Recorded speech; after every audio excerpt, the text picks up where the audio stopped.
የዲደብሊው ዜና ጤና ይስጥልኝ አድማጮች፣ እንደምን አመሻችሁ። በቅድሚያም አርዕስተ ዜናዎቹን አሰማለሁ።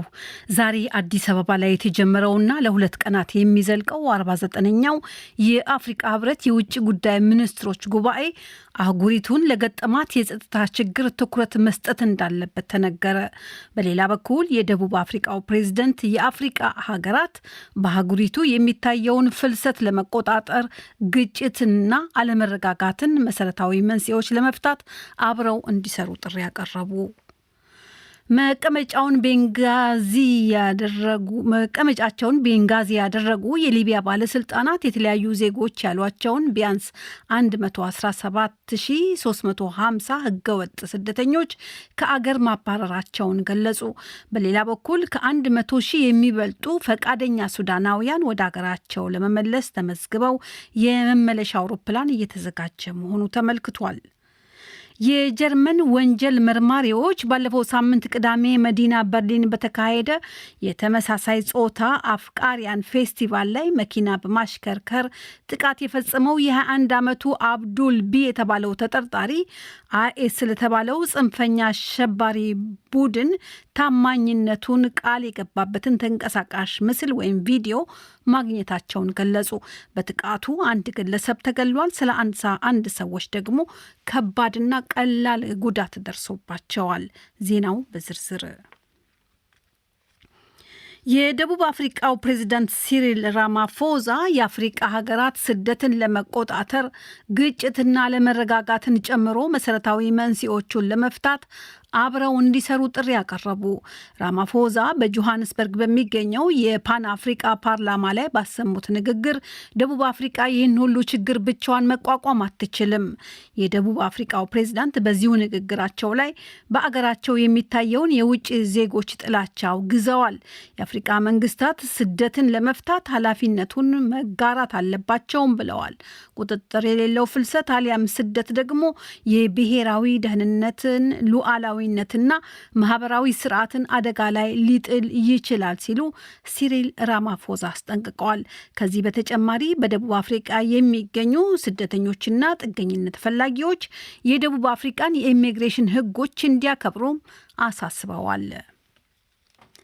መቀመጫቸውን ቤንጋዚ ያደረጉ የሊቢያ ባለስልጣናት የተለያዩ ዜግነት ያላቸውን ቢያንስ 117350 ህገወጥ ያሏቸውን ስደተኞች ከአገር ማባረራቸውን ገለጹ።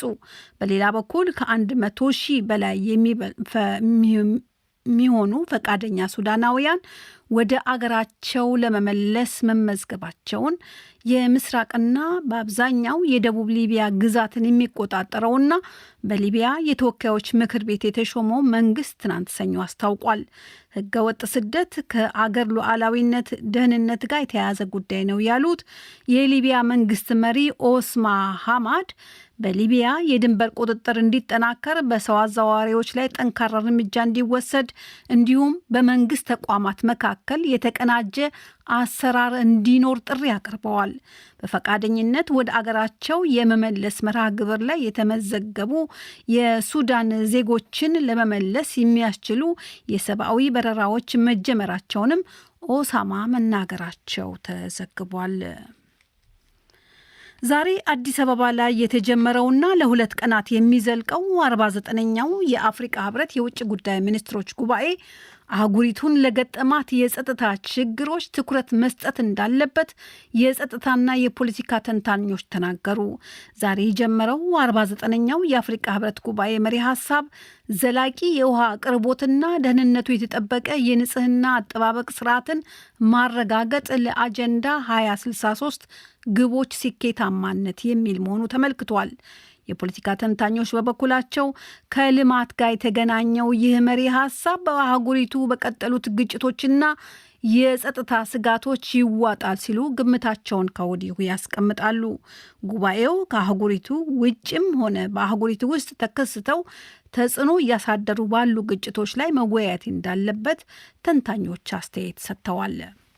የጸጥታ ጉዳዮች ስቲል አሁንም ቢሆን አህጉሪቷን የሚፈታተኑ ናቸው። ለምሳሌ የሱዳን ጉዳይ እንደቀጠለ ነው። ኮንጎ አካባቢ ያለው ዲአርሲ እና ሩዋንዳ መካከል ያሉ ግጭቶች እንደቀጠሉ ናቸው። እንዲያውም ባለፉት 2-3 ዓመታት የምንመለከተው የአፍሪካ ህብረት ሚና ግጭቶች ከመፍታትና ከማስተዳደር አኳያ ሚናው የመዳከም ሁኔታ ያሳየ መሆኑ ይታያል። አዲስ አበባ ላይ ዛሬ የጀመረው 49ኛው የአፍሪቃ ህብረት የውጭ ጉዳይ ሚኒስትሮች ስብሰባን በተመለከተ ዜና መጽሔት ዘገባ ይዟል። አድማጮች በመከታተል ላይ ያላችሁት ከዶይቼ ቬለ በቀጥታ የሚሰራጨውን የምሽቱን የዓለም ዋና ዋና ዜና ነው። የጀርመን ወንጀል መርማሪዎች ባለፈው ሳምንት ቅዳሜ መዲና በርሊን ላይ በተካሄደ የተመሳሳይ ጾታ አፍቃሪያን የኩራት ሰልፍ ፌስቲቫል ላይ መኪና በማሽከርከር ጥቃት የፈጸመው የ21 ዓመቱ አብዱል ቢ የተባለው ተጠርጣሪ አኤስ ለተባለው ጽንፈኛ ቡድን ታማኝነቱን ቃል የገባበትን ተንቀሳቃሽ ምስል ወይም ቪዲዮ ማግኘታቸውን ገለጹ። የጀርመን ፌዴራል አቃቤ ሕግ ቢሮ በጀርመን ተነባቢ ለሆነው ቢልድ ለተባለው ጋዜጣ የተንቀሳቃሽ ምስሉን ወይም ቪዲዮውን ማግኘቱን አረጋግጧል። ሽፒግል የተባለው በጀርመን ተነባቢው መጽሔት እንደዘገበው ደግሞ በቀረጻው ላይ ጭንብል ለብሶ አረበኛ ሲናገር የነበረው ሰው ተጠርጣሪው ጽንፈኛ አብዱል ቢል እንደሆነ ይታመናል። ባለፈው ቅዳሜ መዲና በርሊን ቀኑን ሙሉ ሲካሄድ በዋለው የተመሳሳይ ጾታ አፍቃሪያን የኩራት ሰልፍ ፌስቲቫል ወደ መጠናቀቂያው ሰዓት ምሽት ላይ በርካታ ሰዎች ባሉበት መንገድ ላይ የተሽከርካሪ ጥቃት ሲደርስ አንዲት ሴት ሕይወቷን አጥታለች። 31 ሰዎች ደግሞ ቀላልና ከባድ ጉዳት ደርሶባቸዋል። ተጠርጣሪው ጥቃት አድራሽ አብዱል ቢ ጥቃቱን ባደረሰበት ወቅት ስለታማ ቆንጨራ ሳይዝ እንዳልቀረም ተዘግቧል። ለሽብር ጥቃት ስጋት ሊሆን እንደሚችል ይታመን የነበረው የ21 ዓመቱ ወጣት አብዱል ቢ በቁጥጥር ስር ሊያውሉት በሞከሩ የፖሊስ መኮንኖች ከተተኮሰበት ከአንድ ቀን በኋላ ሕይወቱ ማለፉ ይፋ ሆኗል። የእስራኤሉ ጠቅላይ ሚኒስትር ቤንያሚን ኔታንያሁና የዩክሬኑ ፕሬዝዳንት ቮሎዲሚር ዜሌንስኪ በሟቹ የአሜሪካ ምክር ቤት አባል ሴናተር ሊንዝ ግራሃም የቀብር ስነ ስርዓት ላይ ለመገኘት ዋሽንግተን መግባታቸው ተዘገበ። ሁለቱ መሪዎች በቀብር ስነ ስርዓት ላይ ለመገኘት ወደ ዋሽንግተን ያቅኑ እንጂ ይህንን ጉብኝት ከአሜሪካ ፕሬዝዳንት ዶናልድ ትራምፕ ጋር ለመነጋገር ሊጠቀሙበት እንዳቀዱ ተያይዞ ተዘግቧል። የእስራኤሉ ጠቅላይ ሚኒስትር ከትራምፕ ጋር በሚያደርጉት ግንኙነት በዋናነት በኢራን ጉዳይ ላይ ለማተኮርና ትራምፕ አዲስ ጥቃት በኢራን ላይ እንዲፈጽሙ ለማሳመን ሊሞክሩ እንደሚችሉ የተለያዩ ዓለም አቀፍ ሚዲያዎች ዘግበዋል። የእስራኤሉ ጠቅላይ ሚኒስትር ዛሬ ዋሽንግተን ሲገቡ የኢራን ጦርነት ከጀመረ ወዲህ ለመጀመሪያ ጊዜ መሆኑ ነው። ዋሽንግተን ላይ የሚገኙት የዩክሬኑ ፕሬዝዳንት ቮሎዲሚር ዜሌንስኪ በበኩላቸው የሴኔተሩን የቀብር ስነ ስርዓት አስታከው አገራቸው ያስፈልጋታል ያሉትን የፓትሪዮት ሚሳይሎችን ከአሜሪካ ለማግኘትና ትራምፕ በሩሲያ ላይ ጠንካራ ማዕቀቦች እንዲጥሉ ግፊት ለማድረግ ሊጠቀሙበት ይችላሉ ተብሏል። ሟቹ የአሜሪካ ሴናተር ሊንዝ ግራሃም የእስራኤልና የዩክሬን ቁልፍ ደጋፊ እንደነበሩ ይታወቃል። የግራሃም ሞት በአሜሪካ ምክር ቤት እሳቸው ይደግፉት የነበረው በሞስኮ ላይ ሊጣል የታቀደው የማዕቀብ ጥቅል እንዲጸድቅ ጫናው ሊጨምር ይችላልም ተብሏል። ይህ በእንዲህ እንዳለ በአሜሪካ ፖለቲካ መድረክ ተደማጭነት ያላቸው የአሜሪካ ሴናተር ሊንዝ ግራሃም ከዚህ ዓለም በሞት ከተለዩ ከ2 ሳምንት በኋላ ዛሬ ዋሽንግተን የ2 ቀናት ሐዘን ስነስርዓት ይጀምራል። ከ30 ዓመታት በላይ ለሪፐብሊካኖች በሕግ አውጪው አካል ውስጥ ያገለገሉት ሴናተር ሊንዝ ግራሃም የሐዘን ስነስርዓቱ በኮንግረስ መቀመጫ በሆነው ካፒቶል በሚደረግ ስነስርዓት እንደሚጀምር ታውቋል። በካፒቶል ከሚደረገው ስነስርዓት በኋላ የአሜሪካው ፕሬዝዳንት ዶናልድ ትራምፕ በብሔራዊ ካቴድራል በሚካሄደው የመታሰቢያ ስነስርዓት ላይ ለሴናተሩ ክብር እንደሚሰጡ ይጠበቃል።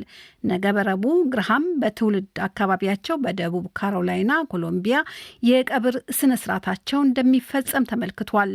የ71 ዓመቱ አዛውንት የሪፐብሊካን ፖለቲከኛ ሐምሌ 4 ቀን በልብ ህመም በድንገት ህይወታቸው ማለፉ ተመልክቷል።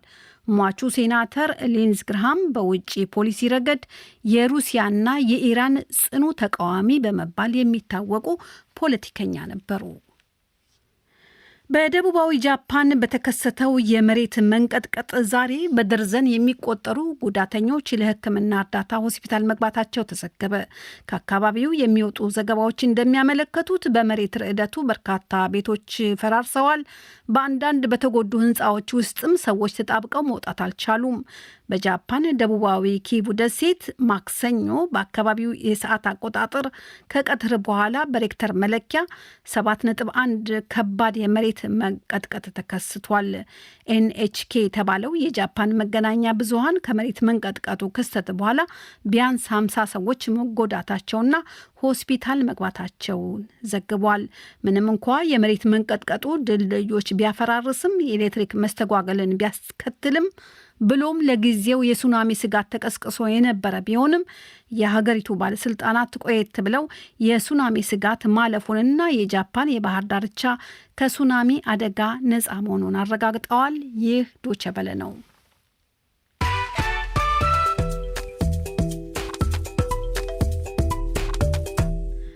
ከዶቼ ቬለ ምሽቱን የዓለም ዋና ዋና ዜናዎች ለማብቃት ርዕሰ ዜናዎቹን በድጋሚ እነሆ።